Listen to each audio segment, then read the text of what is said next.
So if I'm to reflect on my childhood, I was born and raised in Chicago, the Chicago area, and my parents were very deeply involved in the Episcopal Church, which of course here in Canada is the Anglican Church. So I was continually surrounded by rituals and sort of a religious structure to the year. And but we didn't travel much. Our family went between Chicago and Michigan, where we had our summers, back and forth, and that was the big trip of the year. So when I came to go to university, in fact, I had never been outside of the country, and my university, which was Trinity College in Hartford, Connecticut. It was one of the small liberal arts colleges, did not offer anthropology. So I went through my entire degree there, searching for the right place, the right field. And I chose, in various ways, literature, philosophy, religious studies, of course, some economics and some politics and some psychology. But I realize now I was looking for something, and it wasn't there. So I was considering graduate school in literature and English. Then I thought, I don't think this is really it. I'm considering this mainly because I've been doing it. I said I really need a break. And this was in the late 60s. And at that time, the Vietnam War was a very important event, and one had a choice. One either joined the military or one did something else, and graduate school was a choice, but I had just decided I wasn't ready for graduate school, and so I went into the Peace Corps, and I went to Africa. When I was first assigned to a country and a place, it was the Gambia. I looked on the map, I saw the Gambia, this little finger of a country, and I thought, there must be something more interesting than that. At my university, we had a number of foreign students, and one was a Kenyan Somali, from Somalia in terms of ethnicity and from Kenya. So we had a set of discussions, and I thought, well, Kenya would be very interesting. And I called and said, is there something for Kenya? And they said, yes, leaving soon. So I prepared to go to Kenya as a teacher, and went with a group into intensive Swahili courses, which is a very excellent way to do it. It was. They sent us off to a lodge up in the Catskills, and we had a set of teachers, and we would go into a classroom. No English allowed. It was just all Swahili from beginning to end, sort of illustrated by gestures, etc. And over time, we all learned a lot of Swahili, and it was an excellent method, and it trained me in Swahili sufficiently that I felt comfortable when I ended up in Kenya and began my teaching. I went to a high school, a secondary school, which had just been created, and it was about ready to graduate its first class. And I came in to teach mathematics and English, as well as other things, geography, etc. I was sort of a person who could do many things, superficially, I suppose. And the classes there were made up of very bright and very eager and intense students. Why? Because at that time, education was clearly seen as the imperative route to success in Kenya. And so the people who made it, and it was very, very strict, not everyone could go on to a secondary school. Ones who were there were not only qualified and capable, they were also very ambitious. So that group of people who I met then, both the other teachers, the students, and some of the community members, remain my friends today. So that was a really very interesting base of friendship and interaction, a network that has stood me throughout my life. And interestingly enough, if you ask me, where is so-and-so right now? Right now, I will know for many of them, but for my friends in college and university, et cetera, in North America, do I know? I don't have a clue. So there's a stability about that particular community, and it was a secondary school which was in the middle of one of the major Maasai districts. So it was essentially seen with great pride as a place where up-and-coming young people from the Maasai group would go there and train themselves up and basically provide leadership for the Maasai. If we look back at that time, Kenya had just gone through independence in 1963, so I arrived there in 1968, just a few years later, and there was a tremendous sense of optimism, looking forward, expectations, high expectations, and a sense of commitment. I mean, it's all the things that you would think would be positive for a country which is just beginning its period as an independent nation. And it meant that each of the students felt their own obligation, and some didn't go on to great things. They're still involved locally, but there are many who went on to PhDs, to medicine, to law. Right now, the Minister of Internal Security, who had a career in the military, and probably the most important person apart from the president in terms of the structure of security, was one of my students. And there have been members of parliament, et cetera. So it was a very privileged moment for me to come in and interact with this really bright and ambitious group of students, and proceed from there and being able to establish a link that's now stood us well for, I almost hate to count the number of years, but it's many decades. So that was the way I began a jump off into an interest in international affairs from a home base where it was essentially our spot within the Middle West of the United States. Of course, in terms of what we studied in high school, to go back to that, it was all I had a wonderful training at the high school level, up into upper math and science and literature, et cetera. A very ambitious group. Everybody was college headed, and people did go to the best universities, many of them, but without much international experience. So this was my international experience. Got on the plane in New York City, ended up in Kenya, and said, this is really something different and something exciting and something that raises so many issues and questions that I wanted to understand. And so in some ways, coming to the end of a two-year period teaching in Kenya, I felt I had a place I wanted to understand in a deeper way. And I wanted to do it through research, and I wanted to go to graduate school. But I didn't have a discipline. And as we all know today, the discipline is absolutely crucial.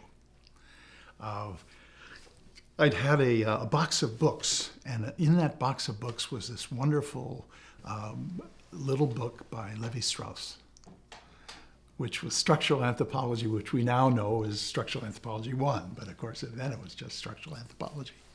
So I went through those different chapters, and of course they were complicated, for somebody who didn't really know the discipline, but they were, I thought, magical. They sparkled. Even when I didn't understand it, I wanted to I grab hold of the concepts that were being developed. And I was intrigued, of course, by the notion of structure and looking underneath the surface of things for linkages and attachments. And so I held this. And when I went back to do graduate studies, I started out in clinical psychology. I had some idea clinical psychology would be really very interesting because it would both allow and open up doors for pursuit of intellectual issues and academic issues and research, but also had a very practical manifestation, which was clinical practice. And I think that probably would have been a very good choice, and I made that choice and I began it, but I began also to work with an anthropologist in the university there. And that began to make me think very seriously about that field. I met the woman who was to be my wife, who you just met. And she was just preparing. I was starting my master's. She was completing her PhD. I guess I'd had my years abroad. Our ages are essentially comparable, but she was very advanced in terms of her preparation, and she knew what she was doing. She got a postdoc at the Collège de France and invited me to join her. So after a while, completing all the coursework in my master's, I went and joined her and had an anthropological experience, two anthropological experiences. One was I was invited to be a research assistant with the anthropologist I had begun to work with, Daniel Biebuyck, who in fact is Belgium. He's one of a cadre of the original Belgian anthropologists trained in England in social anthropology. And he spent quite a bit of time teaching in the Congo, in Louvainium, and then was teaching in the United States. But he was a specialist in art.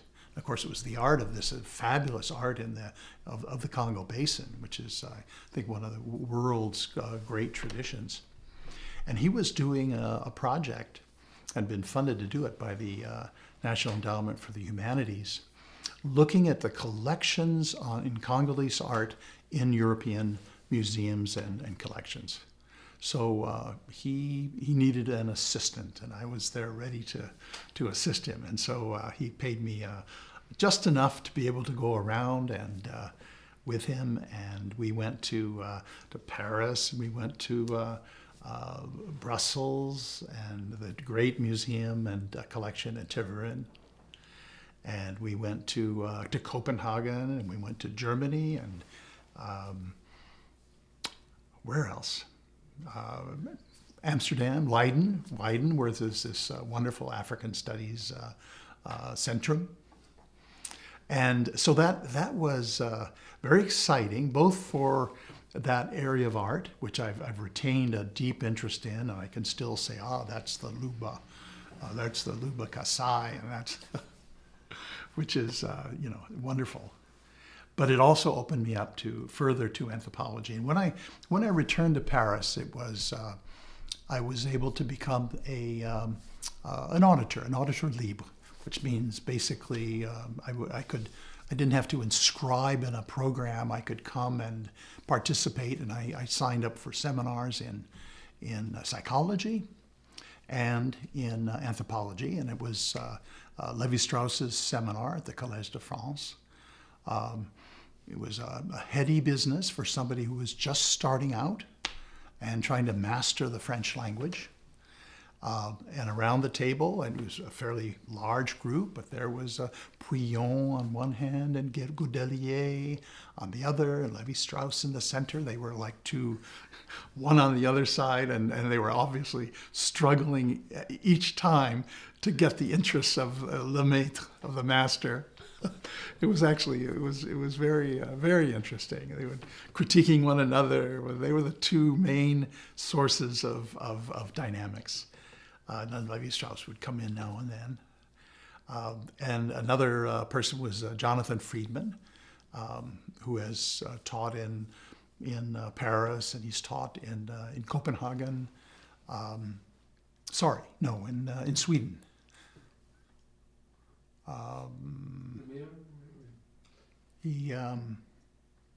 Lund.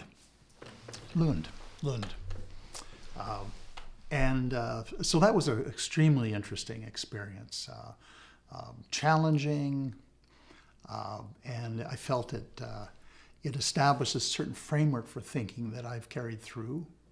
I'm trying to understand the theoretical and methodological dimensions of structuralism, but of course it was one of these seminars where people are presenting many different things, so it wasn't a seminar on Lévi-Strauss's work, but that was one of my main projects. So feeling I had not just a place, but finally I had a discipline, I applied for graduate studies to the University of Chicago, and got accepted, and there I was the first one to get an acceptance, and my wife got a position in the Department of Psychiatry, which was appropriate in her area. So we were able to go from having arranged something in Paris to be able to have a joint situation in Chicago. Chicago was, I felt, and I realize now they made me feel, this was the center of the anthropological world. When I was in Paris, I sort of thought that was the center of things. And I'm sure if you went to Berkeley or Columbia, they probably think that that's the center of the world. But that was a valuable thing for me to have felt. And many of my colleagues felt the same thing, is that the debates going on here are the debates in the field. And we are fortunate to be there participating. And indeed, there were many of the, I think, most important contributors to anthropological theory were there at the University of Chicago. And so it was a heady time and a very exciting time to be there from in the basically 72 to 77 for my master period to completing my PhD. My research supervisor was David Schneider, and he was a person who had done some very interesting work in Oceania, and probably most importantly had sort of played a key role forging two departments. One was Berkeley, and then he came to Chicago and putting together the Chicago department, recruiting faculty, and he had a body of ideas about the way culture works, basically looking at influence in part by Lévi-Strauss, but cultural systems were essentially made up of symbols, and they had an integrity and a wholeness of their own. Cultural systems were his interests.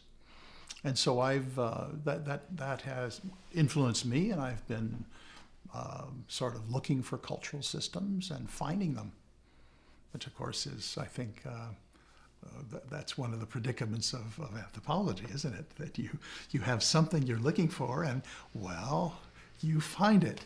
And of course, we all have to be a little bit suspicious of that success when we find what we're looking for.